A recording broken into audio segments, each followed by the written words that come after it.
In this video, I'm taking another look at Bumbu because the last time I even touched it was 2019. In the UK, Bumbu is actually pretty well regarded, but it's also very misunderstood. So we'll have a little look and a taste of Bumbu.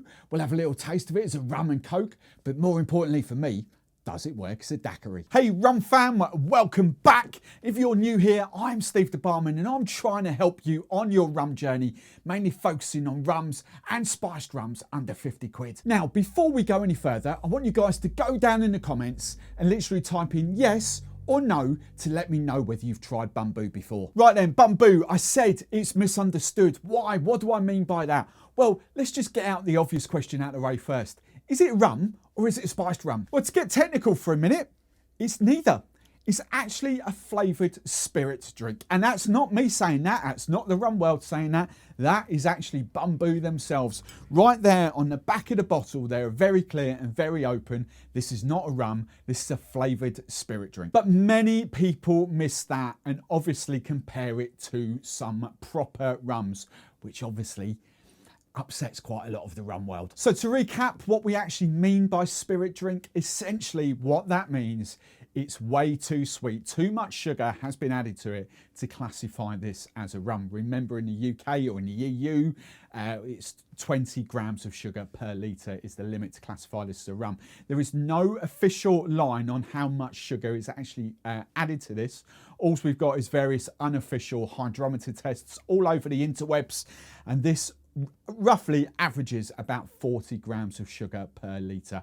Remember, give or take, that's not official figures, that's what people are testing it at. Now remember, I'm not against that. I'm not against sweetened rums. I'm just trying to be open and honest with a lot of you guys because I'm getting all these comments now. People are thanking me for this because most people don't appreciate how much sugar is added to some products in the rum industry. Now, to give you some direct comparisons, if that is roughly at 40 grams of sugar per litre, that is double the amount of sugar that's added to Plantation XO. That comes in at 20, and that is official figures. But at 40 grams of sugar per litre, that is roughly the equivalent of Diplomatico and Don Papa. Again, two really well-loved, worldwide available rums. Now, I also said at the top, I'm revisiting, but why? Why would I revisit? I'm not just doing this purely for views. Well, I am, of course I am. It's a good topic to hit. But there's a whole purpose behind this because in 2019, and I've still got a little bit of the bottle, I've kept it for this exact video.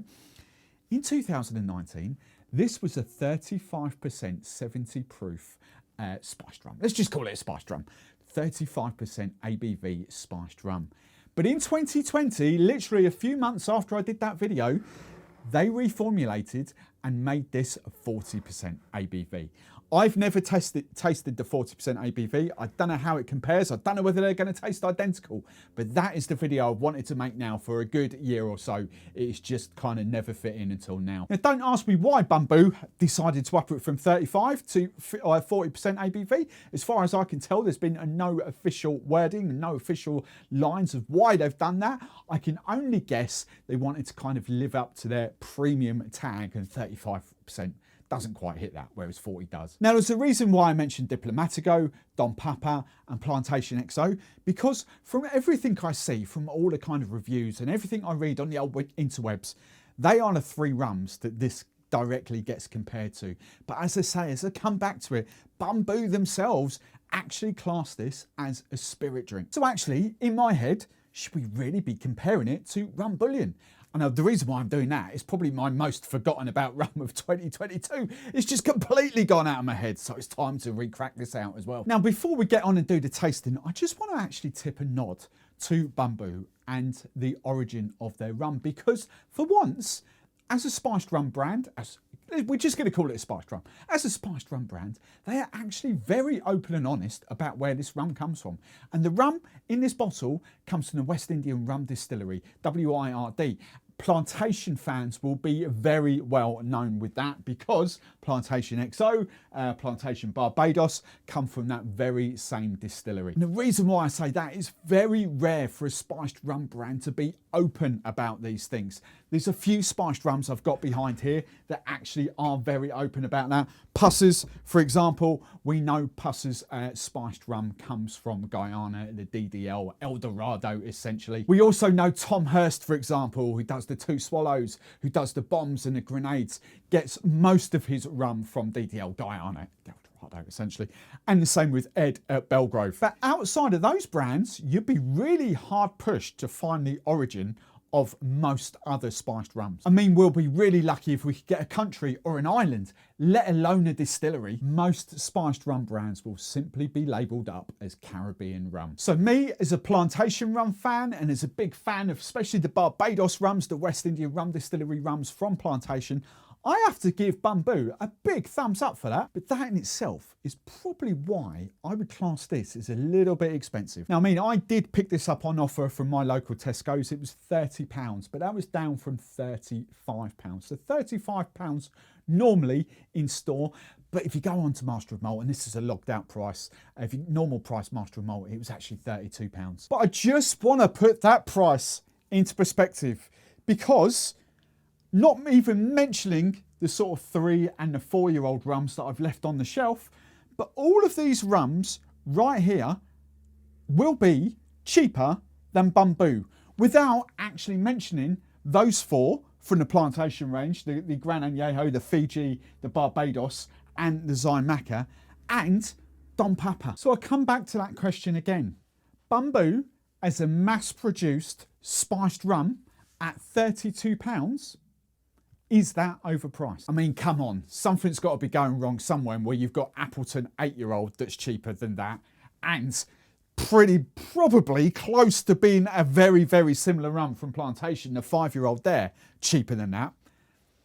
Something's not quite right there price-wise. But then I'll be honest, in the rum world, comparison-wise, prices, they don't really make sense. I mean, in what world do we think of Bullion as a spiced rum being more expensive than Plantation XO? Or to take that to the extreme, Bullion is actually double the price of Appleton 8-year-old. So now that you've seen all the price comparisons, how do you feel? Let me know, go in the comments below. Face value, do you think Bumbu is overpriced? Yes or no? And then while you're down there, if you're finding this video helpful, smash that like button because that really helps me put this video in front of more of the rum family. And speaking of rum family, if you want to connect with even more rum fans, then check out my membership community. Not only is there a private Discord area as well, there's the normal part of the Discord's open to everyone, but we've got a private members area of the Discord. I've got cocktail ebooks, I've got special membership exclusive videos, and then not to mention our Sunday nights, our live show after party and much more. So check out the link in the description below or the pinned comment below this video. Now look, tasting done. It's time to get real with you. There's no biasness in this. There's no rum snobbery in this. I love my spiced rums. You guys, hopefully you know that. So there's no sort of snobberish coming out here. The 35% versus the 40%. I'm going to be brutally honest. I prefer the 35% ABV.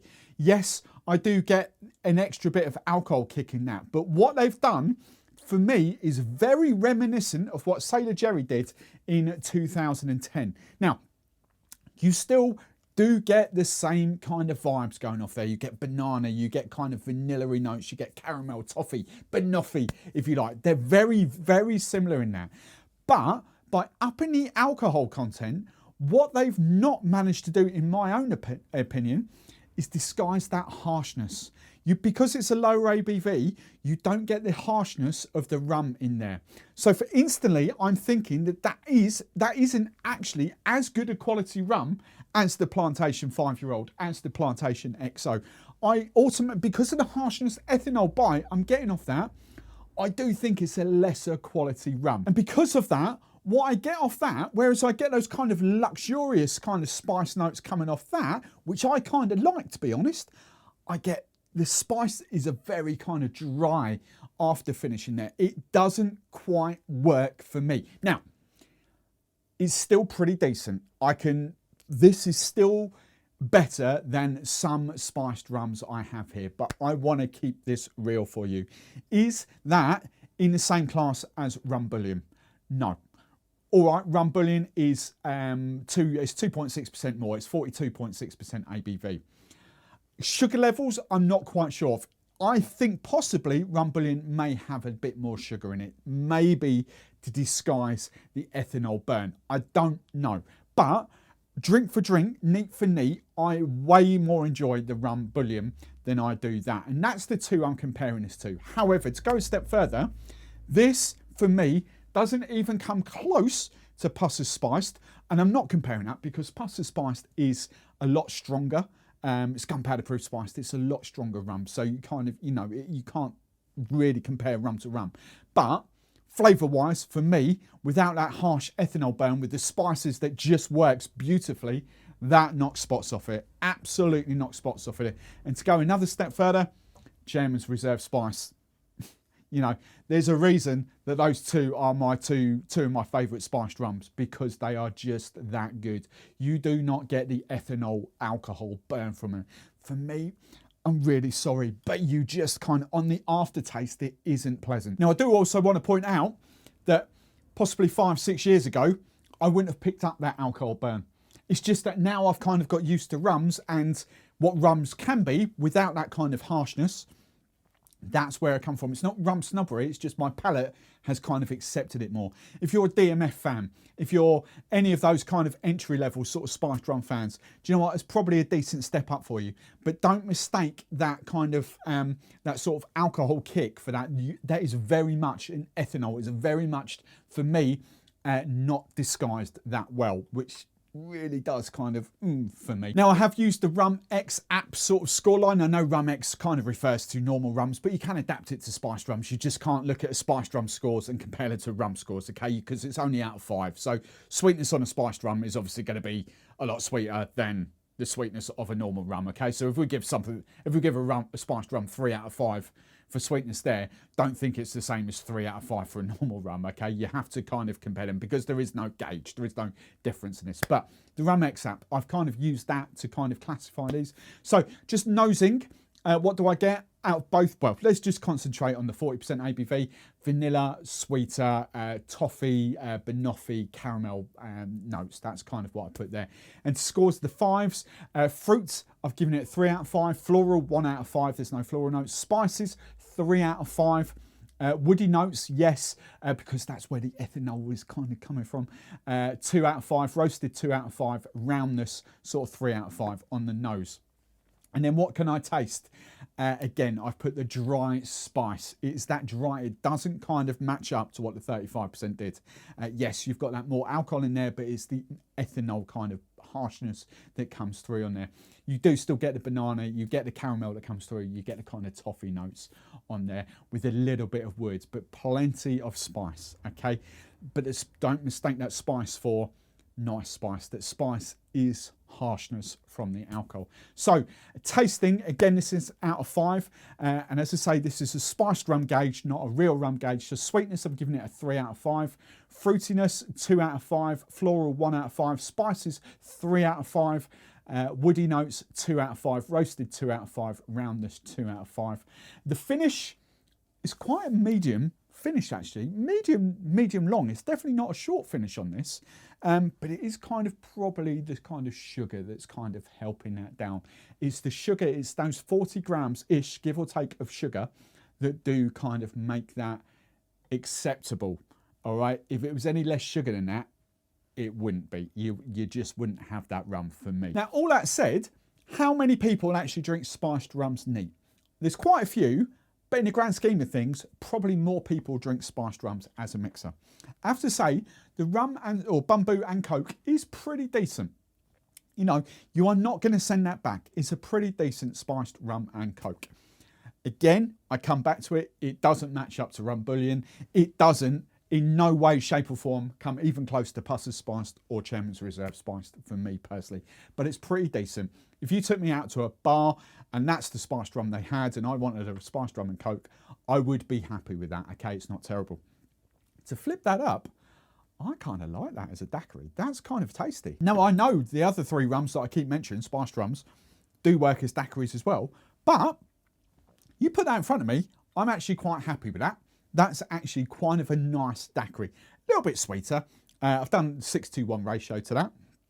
And probably I'd need to go 8-to-1 for me personally, because obviously the Bumbu is a little bit sweeter. But it's pretty damn decent. So this comes back to the question, would I buy it? And this is a genuine question for me. Would I go back and top up a bottle once I finish that? No, I wouldn't. And that is purely simply because of the price. I'm logged out on Master of Malt. Literally for £2 more, I can get rum bouillon, which for me is a vastly superior spiced rum. Okay, might be a touch sweeter, but you can't, for the extra alcohol in that, it just completely disguises the ethanol harshness of that. Much more balanced, spiced, fun spiced coming out of the rum bouillon. But again, I come back to it, there's no way that that is going to dislodge Pusses and Chairman's Reserve spiced for me. And that's the category it's playing in. But if it's the choice I have in a bar, and that's, you know, and I'm in that mood, I'm going to order it. Yes, I'm going to order it. There's nothing in that that's going to really put me off. I wouldn't have it neat, but I would certainly have it with a Coke. If they're happy to make it as a daiquiri, I would do that all day long. Maybe a rum fashion as well with slightly less sugar. But for me personally, in my collection, would I buy it again? No. So hopefully you enjoyed that video and you found it useful. If you want to continue on your rum journey and stick with me because you like what I'm talking about, dive into that video right there because I really do think that will help you out.